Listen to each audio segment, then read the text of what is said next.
इस तरह के फर्जी एग्रीमेंट रोज बनते हैं मधु। मैं जानती थी कि तुम यही कहोगे। बेटा आज अगर तुम जिंदा हो तो सिर्फ और सिर्फ अश्विन की वजह से। तुम्हें अश्विन जैसा सच्चा प्यार करने वाला इंसान पूरे जीवन में नहीं मिलेगा। तुम बाप बनने वाले हो तो हमें क्यों बताने आए हो? क्या लगते हैं हम तुम्हारे? तुमसे तो हमारा रिश्ता उस दिन ही खत्म हो गया था जिस दिन तुम भी अपनी पत्नी के साथ उसकी करतूतों में शामिल थे। मैंने उसकी याद में, उसके इंतजार में इतने आंसू बहाए, भगवान से मिन्नतें की, लेकिन उसने मुझे क्या दिया? किस अधिकार से तुम अबॉर्शन करा रही हो? बच्चा सिर्फ तुम्हारा नहीं, बच्चा मेरा भी है। जज ने राजेश के फैसले को सही ठहराया है और मधु के अबॉर्शन के फैसले को गलत। देखो, वो जो कुछ भी कर रहा है उससे हमें कोई मतलब नहीं। पति पत्नी का मामला है, वो आपस में जाने। अब सब ये सब छोड़िए। सुलक्षणा, मुझे राजेश पर भरोसा नहीं है। आज वो मधु के खिलाफ है, कल उसी के ही तलवे चाटेगा। पापा इस वक्त राजेश को हमारे सहारे की जरूरत है, सबसे ज्यादा तो माँ की। क्या मतलब? यानी कि मैं तुम्हारी माँ को उसके पास भेज दूं मधु की सेवा करने के लिए? हाँ पापा, मैं यही चाहती। मधु नादान है पापा, इस समय उसको क्या खाना है क्या पीना है उसे कुछ भी नहीं पता। ऐसे में अगर माँ वहां चली जाएंगी तो वो मधु की देखभाल कर सकती है। हरगिज नहीं।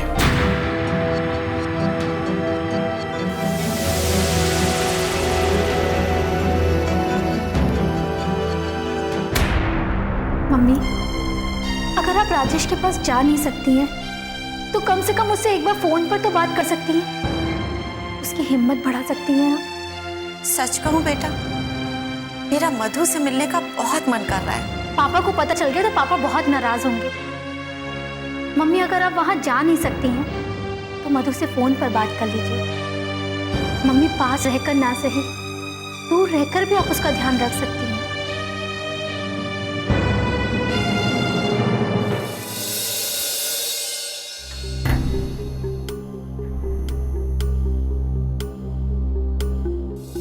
ये राजेश भी ना एक फोन करके मुझे मधु के बारे में बता नहीं सकता कि मधु कैसी है।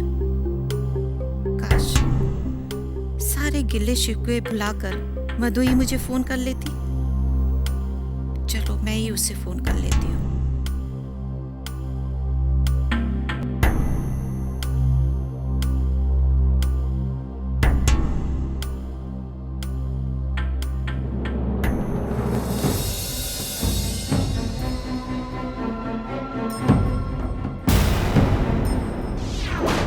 बहू बेटा चाहिए तो बेशक तुम जा सकती हो, लेकिन हमेशा हमेशा के लिए।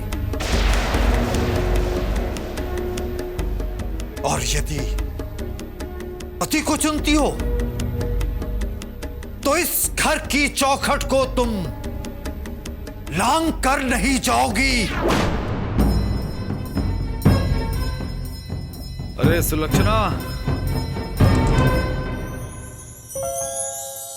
जरा पानी पिलाना।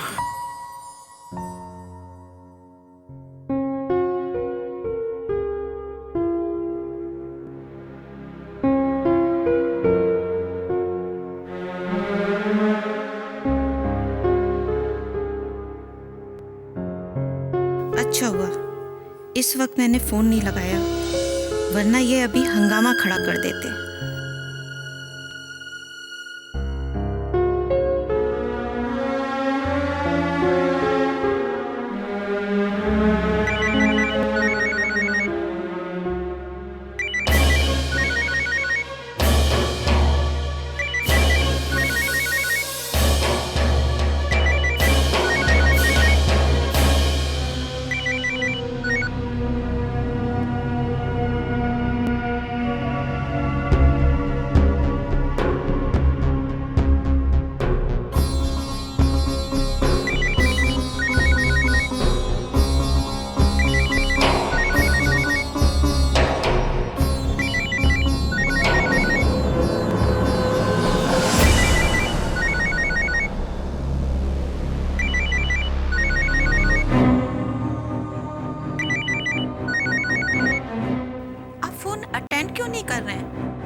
अरे कुछ नहीं, बेकार में कोई परेशान कर रहा है।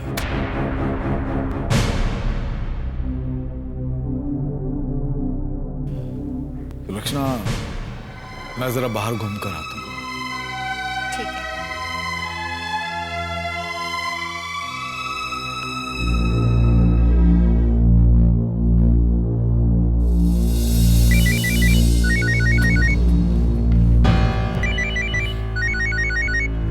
राजेश का फोन? जरूर उसे कोई मदद की जरूरत होगी। हाँ राजेश, माँ मैं कब से फोन लगा रहा हूँ, आप लोग मेरा फोन क्यों काट रहे हैं? वो क्रेडिट कार्ड वाले बिना बात के परेशान करते रहते हैं ना, इसीलिए तेरे पापा काट रहे होंगे। तू बता, क्या बात है? आज बेटे को माँ की जरूरत है, लेकिन पापा ने आपको जिस कस्मों में बांध दिया है उसकी मजबूरी मैं समझ सकता हूँ। माँ मधु जिस हालत में है, मेरी समझ में नहीं आ रहा कि मैं क्या करूँ। बेटा तू फिक्र मत कर, मैं तुझे बताती हूँ तुझे क्या करना है।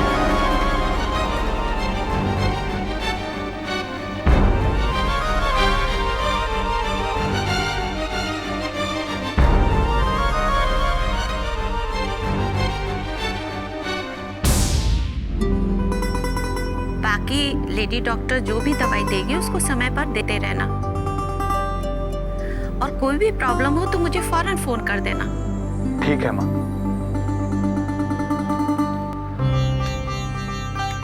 हे भगवान, मधु की डिलीवरी समय पर बिना किसी रुकावट के हो जाए। कैसी ये जिंदगानी।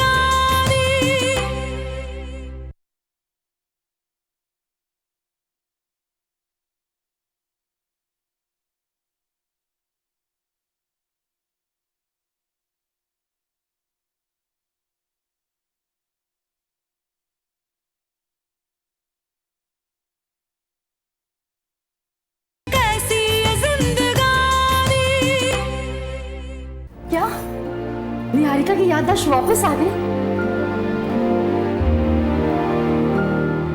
इतनी बड़ी खुशखबरी और तुमने अब तक हमसे छुपा के रखी, क्यों सोनाली? नहीं गीतिका, ऐसा कुछ नहीं है, लेकिन इस बार मैं नहीं चाहती थी कि मेरी वजह से निहारिका की जिंदगी में फिर से कोई मुसीबत आए। मतलब ये कि मेरे पति विनय और निहारिका के पति राहुल दरअसल एक ही शख्स के दो रूप हैं।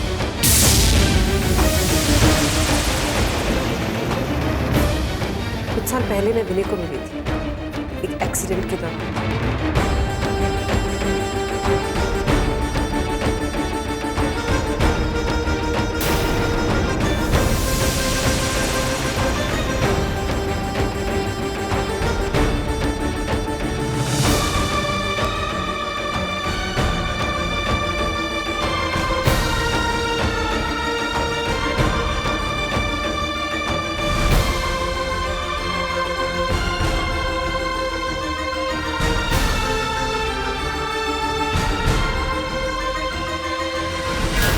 इतना सब कुछ हो गया सोनाली, और तुमने कुछ भी नहीं बताया हमें, इतना बेगाना कर दिया एकदम से।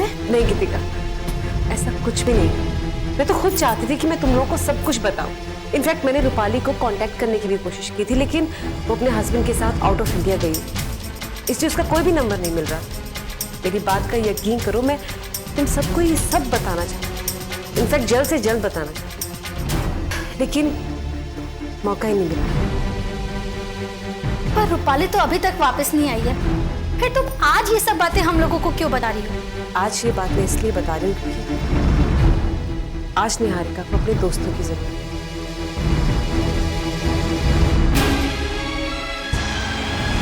वो अश्विन जी का घर छोड़कर वापस आ चुकी है। क्या? इस बार निहारिका की जिद नहीं चलेगी, चाहे कुछ भी हो जाए, लेकिन निहारिका को उसकी हक की खुशियां इस बार मिलकर ही रहेंगी। तुम बिल्कुल ठीक कह रही हो गीतिका, इस बार हम लोग निहारिका बिल्कुल अकेला नहीं छोड़ेंगे।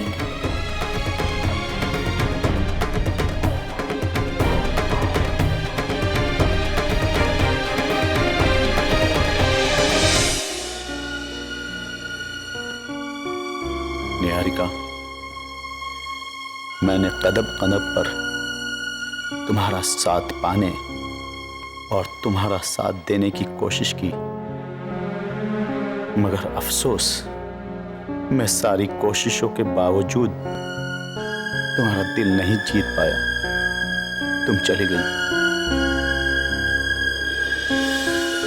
बहुत खुश था तुम्हारे लौट आने पर, लेकिन आज मैं फिर से अकेला और तन्हा रह गया। तुम यहां थी तो ये घर था, लेकिन आज फिर से ये घर से मकान बन गया है। अब मैं इस वीरान खंडर में नहीं रहूंगा। इस शहर, इस जगह से बहुत दूर चला जाऊंगा निहारिका, और तुम्हारी जिंदगी से भी, और तुम्हें कभी याद भी नहीं करूंगा। चला जाऊंगा मैं ये शहर छोड़कर, चला जाऊंगा।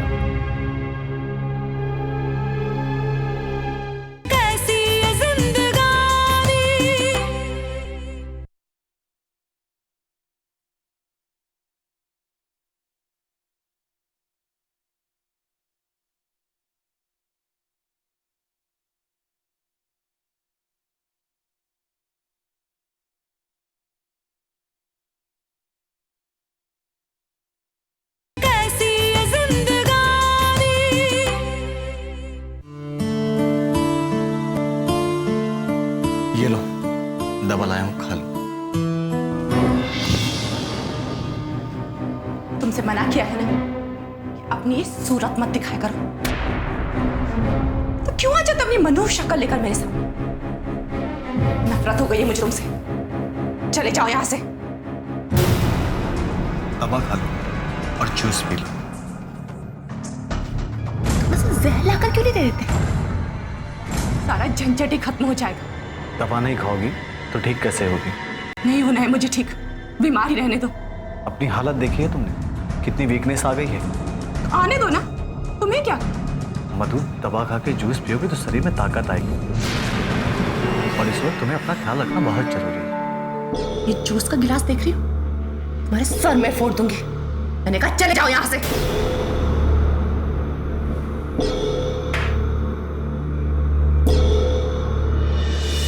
मधु, इस समय तुम्हें एक अच्छी मां बनकर आने वाले बच्चे का पूरा ख्याल रखना पड़ेगा। बच्चे का ख्याल मैं 5 साल बाद भी रख सकती थी, अभी जरूरी नहीं था। अभी जरूरी था मेरे लिए मेरा काम। कौन रोक रहा है तुम्हें काम से? 1 साल बाद तुम अपना काम और अपनी शूटिंग जारी रख सकती हो। तुम्हें क्या लगता है एक बच्चे की मां बनने के बाद कोई मुझे अपनी फिल्म में हीरोइन लेगा? अरे फिल्म नहीं तो सीरियल कर लेना, अगर अभी तुम अपना ख्याल रखो। मधु, नहीं खानी है मुझे तुम्हारी दवा, और नहीं खाना है मुझे खाना। सुना तुमने? अगर तुम्हारे भूख हड़ताल के चक्कर में मेरे बच्चे को कुछ हो गया ना तो मैं तुम्हारा गला दबा दूंगा। तुम मुझे मारना चाहते हो ना? लो दबाओ मेरा गला। मारना चाहते हो ना मुझे? ये क्या बात है? नहीं, तुम मुझे मारना चाहते हो ना? मारो मुझे, मारो मुझे। नहीं बनना है मुझे हीरोइन।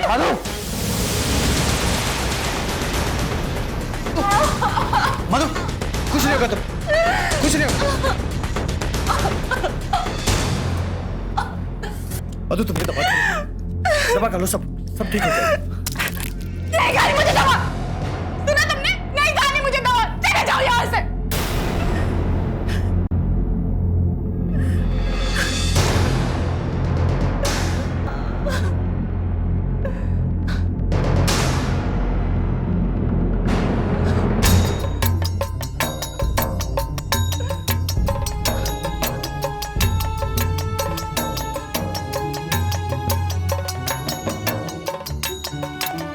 मधु इतनी आसानी से काबू में नहीं आएगी, और मैं यहाँ 24 घंटे मधु पर नजर भी नहीं रख सकता।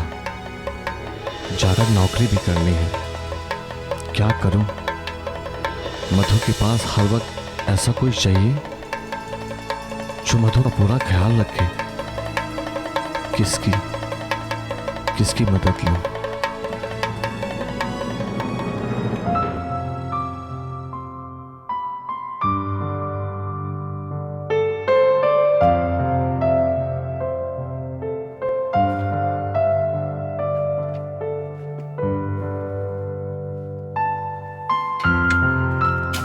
माँ,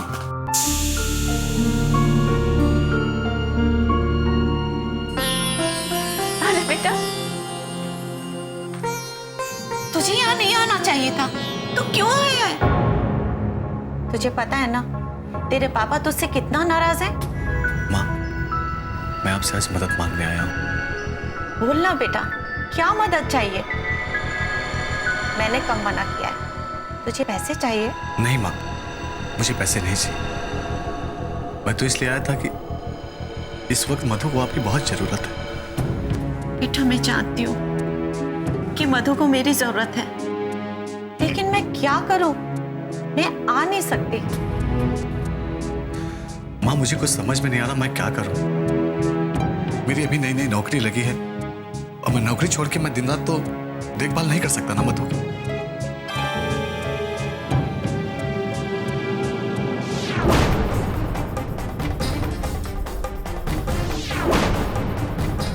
तब तुझे क्या हुआ था जब तू माँ बाप को छोड़कर चला गया था और मधु का पक्ष लिया था तूने?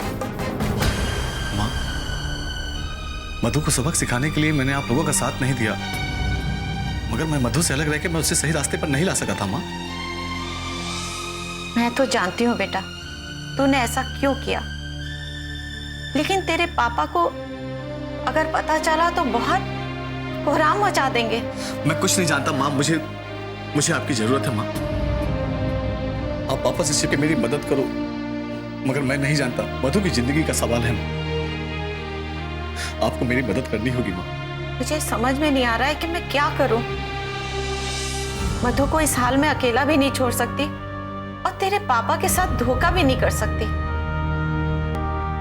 लेकिन बेटा, तू परेशान मत हो, मैं कोई ना कोई रास्ता निकालती हूँ।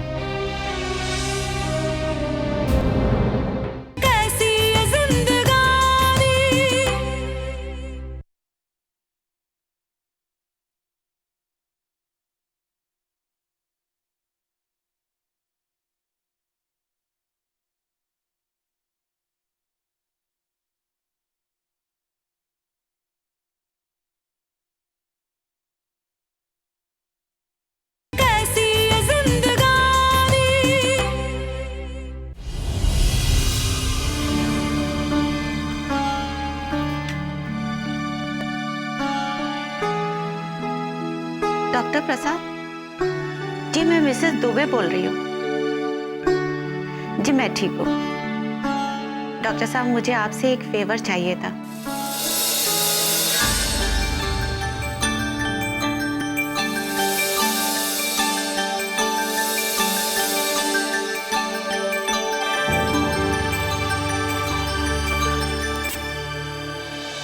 आपका ये एहसान मैं जिंदगी भर नहीं भूलूंगी।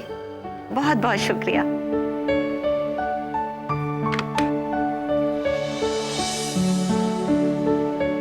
बेटा, तू बिल्कुल चिंता मत कर। तू मधु के पास घर जा, मैं तेरी मदद जरूर करूंगी। ठीक है माँ, मैं चलता हूँ। अब अपना ख्याल रखना।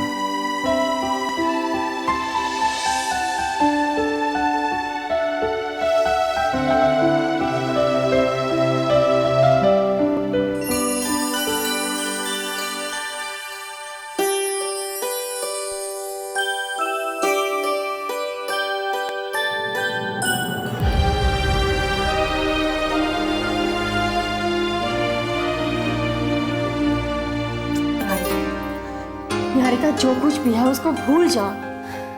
देखो, भगवान ने तुमको एक मौका और दिया है अपनी खुशियों को जीने। प्लीज निहारिका, इस बार अपनी खुशी को खुद से दूर मत जाने दो। हाँ निहारिका, सब कुछ भुलाकर अश्विन जी के पास वापस चली जाओ। वो तुम्हें बहुत प्यार करते हैं और उन्होंने जो कुछ भी तुम्हारे लिए किया वो कोई और नहीं कर सकता। इतना क्या सोच रही हो निहारिका? अरे सुख में तो सब एक दूसरे का साथ देते हैं, लेकिन दुख में बहुत कम लोग एक दूसरे का साथ देते हैं। और जो साथ देते हैं वही सच्चा प्यार करते हैं। अश्विन जी ने हमेशा तुम्हें दुख में, तकलीफ में तुम्हारा साथ दिया है। हाँ निहारिका, सौरेखा बिल्कुल ठीक कह रही है। अश्विन जी ने तुम्हारा साथ तब दिया जब तुम्हारे अपनों ने भी तुम्हारा साथ छोड़ दिया, जब तुम कोमा में थी तो उस इंसान ने दिन रात एक कर दिया तुम्हें ठीक करने के लिए, और तुम्हारे ठीक होने के बाद समाज की परवाह किए बगैर वो तुम्हें अपने घर लेकर आए। छोटी छोटी खुशी का ध्यान रखा तुम।